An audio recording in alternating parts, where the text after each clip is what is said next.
అధికారం పార్టీలో ఉన్నారు, మేము ఏమైనా చేయగలుగుతాము, ఎక్కడికన్నా వెళ్ళగలుగుతాము, పోలీస్ డిపార్ట్మెంట్ ని అడ్డుపెట్టుకుని ఎన్ని అరాచకాలన్నా చేయగలుగుతామని చెప్పి ఈరోజు వైఎస్ఆర్సీపీ నాయకులు చేసే కార్యక్రమాలన్నీ చూస్తున్నాము, భరిస్తున్నాము, ఓపికగా ఎదురు చూస్తున్నాము మా టైం వచ్చేదానికి. ఈ రోజు భాగ్యనగరం గ్రామంకి నేను ఇంటింటికి వస్తున్నానని చెప్పి గత 2 రోజుల నుంచి చెప్పడం జరిగింది. ఈ పక్కనున్న కొండాపురం అనే గ్రామంకి ఎమ్మెల్యే వస్తున్నాడని చెప్పి ఆయన ప్రోగ్రాం ఫిక్స్ అవ్వడం జరిగింది. నేను పొద్దున ఎస్ఐ గారితో మాట్లాడినప్పుడు ఆయన నన్ను ప్రోగ్రాం క్యాన్సిల్ చేసుకోమని చెప్పి చెప్పడం జరిగింది. మండలంలో ఉన్న పెద్ద పెద్ద నాయకులు కావచ్చు, గ్రామస్థాయి నాయకులు కావచ్చు, ప్రతి ఒక్కరికి కూడా నోటీసులు ఇచ్చి మీరు ఈరోజు తెలుగుదేశం పార్టీ కార్యక్రమం భాగ్యనగరం గ్రామంలో చేస్తే మీ అందరి మీద కేసులు పెడతామని చెప్పి పోలీస్ డిపార్ట్మెంట్ వాళ్ళు అందరికీ నోటీసులు ఇవ్వడం జరిగింది. కానీ ఇంటింటికి తిరిగేది నేను, ఇది ఒక పార్టీ ప్రోగ్రాం.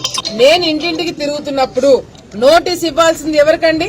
నాకు ఇవ్వాల నోటీసు. గ్రామ స్థాయిలో ఉన్న లీడర్లకు ఇచ్చి, మండలం స్థాయిలో ఉన్న లీడర్లకు ఇచ్చి వాళ్ళని ఇళ్ల కాడి నుంచి రానికుండా చేసి నన్ను రోడ్డు మీద నేను బయలుదేరుతున్నానని తెలుసు, నేను ఈరోజు ప్రోగ్రామ్ ఉందని తెలుసు. ఎస్ఐ గారికి నేను 4 గంటలకు వచ్చి 5 గంటలకల్లా వెళ్ళిపోతాను, చిన్న గ్రామము 1 గంటలో అయిపోగొట్టుకుని నేను వెళ్ళిపోతానని చెప్పడం జరిగింది. ఆయన కూడా దానికి ఓకే చెప్పినాడు. గ్రామంలో ఉన్న లీడర్లందరూ కూడా దానికి సంబంధించిన ఏర్పాట్లు చేసుకున్నారు. గ్రామంలో కొద్దిసేపు వాళ్ళకు పోలీసులు ఉన్నారు. దాని తర్వాత కొత్తగా ఏమి భయం పుట్టుకొచ్చిందో ఎమ్మెల్యేకి తెలియదు. కానీ వెంటనే లేడీ కానిస్టేబుల్స్, లేడీ ఎస్ఐలు అందరు కూడా ఒక దగ్గర రోడ్డు మీద నేను నా ఇల్లు దాటి 10 నిమిషాలు ట్రావెల్ చేసి వచ్చిన తర్వాత బ్యారికేడ్ లో పెట్టి నన్ను అక్కడ ఆపడం జరిగింది. నిజంగా ఈ ప్రోగ్రామ్ పెట్టడం వల్ల లా అండ్ ఆర్డర్ ప్రాబ్లం వస్తుంది, ఇబ్బంది కలుగుతుంది, ఇరు వర్గాలు కొట్లాడుకుంటారని మీకు తెలిసినప్పుడు, లేదా మీకు సమాచారం ఉంది అని ముందు జాగ్రత్తగా చేయాలనుకున్నప్పుడు నాకు నోటీస్ ఇవ్వాలా. లేదు మేడం మీరు రాకూడదు అని చెప్పి మీరు నాకు నోటీస్ ఇస్తే నేను రాకుండా ఉండడానికి నేను కూడా ఆ నోటీస్ కి విలువ ఇచ్చి, ఆ నోటీస్ కి మర్యాద ఇచ్చి నేను కూడా ఈ ప్రోగ్రామ్ క్యాన్సిల్ చేసుకునేదాన్ని. కానీ నాకు నోటీస్ ఇవ్వకుండా నేను ఇంట్లో నుంచి బయలుదేరుతున్నానని తెలుసు, నేను ఊరు దాటాను అని తెలుసు. కేవలము తెలుగుదేశం పార్టీ వాళ్ళని ఇబ్బంది పెట్టారా, వాళ్ళ ప్రోగ్రామ్ క్యాన్సిల్ చేపించి ఊరందరి ముందర మేమే గొప్ప అని చెప్పుకోవాలి ఒక నీచమైన ఆలోచనతో నడి రోడ్డు మీద నన్ను పోలీస్ డిపార్ట్మెంట్ వాళ్ళతో ఆపిచ్చి నన్ను అరెస్ట్ చేస్తామని చెప్పి బెదిరించి నా కార్ డోర్ ఓపెన్ చేసి పోలీస్ డిపార్ట్మెంట్ వాళ్ళు నన్ను బయటికి లాగాలని చూశారు. ఏ స్థాయికి దిగజారుతున్నారు నిజంగా అంటే మమ్మల్ని చూసి నీకు అంత భయం పుట్టుకోయింటే ఇళ్లలో కూర్చో, ఇంట్లో కూర్చో. పోలీస్ డిపార్ట్మెంట్ అడ్డు పెట్టుకుని నన్ను రోడ్డు మీద ఆపాలని చూస్తావా? సిగ్గుందా? నాకు తెలిసి మీ గతంలో మీ పెద్దనాన్న కూడా ఎమ్మెల్యేగా చేసినారు, మీ తరం వాళ్ళు చాలా మంది ఇక్కడ రాజకీయంగా ఉండినారు. ఏ ఒక్కరు కూడా ఈ స్థాయికి దిగజారిండరు. ఏ ఒక్కరు కూడా పోలీస్ డిపార్ట్మెంట్ అడ్డు పెట్టుకుని ఇంత నీచానికి ఇచ్చేస్తున్నారు ఆడవాళ్ళ మీద. ఏ మాత్రమైనా సిగ్గు సరం ఉందా అని చెప్పి కూడా ఈ రోజు నేను మాట్లాడుతున్నాను. ఎప్పుడు కూడా మీడియా ముందర నేను చాలా గౌరవంగా, చాలా మర్యాదగా, ఒక పద్ధతి ప్రకారం మాట్లాడేదాన్ని. ఈ రోజు ఎంత నీచానికి మీరు ఇచ్చేస్తున్నారంటే ఆడవాళ్ళతో పెట్టుకున్న ఉసురు అంత ఈజీగా పోదు. నరి రోడ్డు మీద నన్ను ఆపి నన్ను అరెస్ట్ చేస్తానని చెప్పి బెదిరిస్తారా? ఏ ఒక్కరిని కూడా వదిలిపెట్టేది లేదు. ఈ రోజు ప్రతి ఒక్క ఇంటికి పోతున్నా, ప్రతి రోజు పోతున్నా, పర్మిషన్ తీసుకోవాలంట. ఎందుకు పర్మిషన్ తీసుకోవాలండి? ఎవరిని అడిగి పర్మిషన్ తీసుకోవాలా? లా అండ్ ఆర్డర్ ప్రాబ్లం వస్తాదని చెప్తే మాకు ప్రాబ్లం అంటే మేము వెళ్ళి డిపార్ట్మెంట్ వాళ్ళకి చెప్పుకుంటాం, పలానా గ్రామంలో మాకు ప్రొటెక్షన్ ఇవ్వండి అని. మేము ఎందుకు చెప్పాలా? ప్రతిపక్షంలో ఉన్నప్పుడు మేము మా పలానా ఊరికి పోతున్నామని మీకు ముందే షెడ్యూల్ ఇస్తే దాన్ని డిస్టర్బ్ చేయడానికి ఏంటి గ్యారంటీ? మీ ఇంటెలిజెన్స్ అధికారులు తిరుగుతుంటారు, మీ డిపార్ట్మెంట్ వాళ్ళు తెలుస్తుంటది. 2 రోజులు 3 రోజుల ముందు నేను ప్రోగ్రామ్ పెట్టుకున్నప్పుడు ఆ గ్రామంలో మాట్లాడుకుంటారు కదా, మీకు ఇంటెలిజెన్స్ రిపోర్ట్ రాదా? దాని ప్రకారం మీరు స్పందించరా? ఈ విధంగా రోడ్డు మీదకి వచ్చిన తర్వాత గ్రామం ఎంటర్ అవుతున్నప్పుడు నన్ను ఆపుతారా? ఈ రోజు ఎమ్మెల్యే ఈ ఊరు ఎట్లా తిరుగుతాడో నేను చూస్తాను.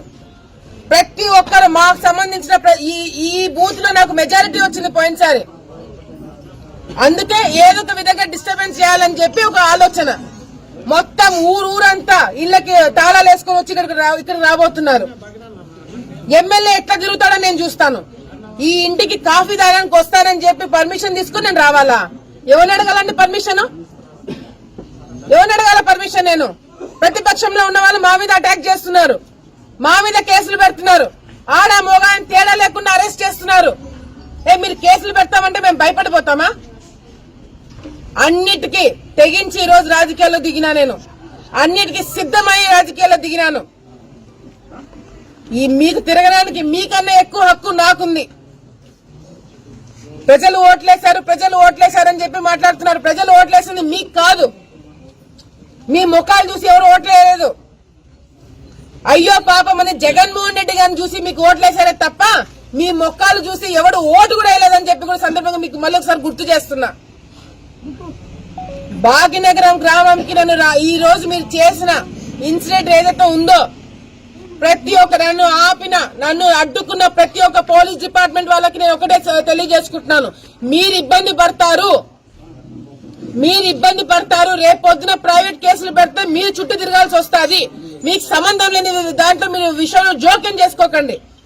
ఎందుకంటే ఈ రోజు మీరు 10% చేస్తే రేపు పొద్దున 100% చేయాల్సి వస్తుంది. పోలీస్ డిపార్ట్మెంట్ కి ఎంతో గౌరవం ఇస్తున్నాం. పోలీస్ డిపార్ట్మెంట్ వాళ్ళు వచ్చి మేడం ఈ విధంగా చేయండి, ఇబ్బంది అవుతుంది మాకు అని చెప్పిన ప్రతి ఒక్క విషయంలో వాళ్ళ మాట విన్నాను.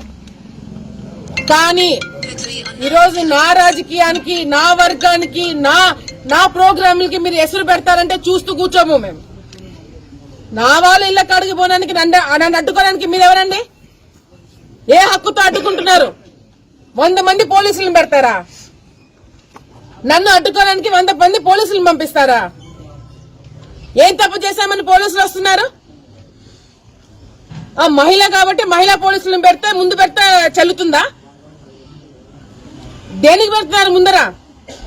ఎందుకోసం పోలీస్ డిపార్ట్మెంట్ ఇట్లా ప్రతిసారి ఇంతే. మిమ్మల్ని వాడుకుంటున్నారని సంగతి ఇప్పుడైనా గ్రహించండి.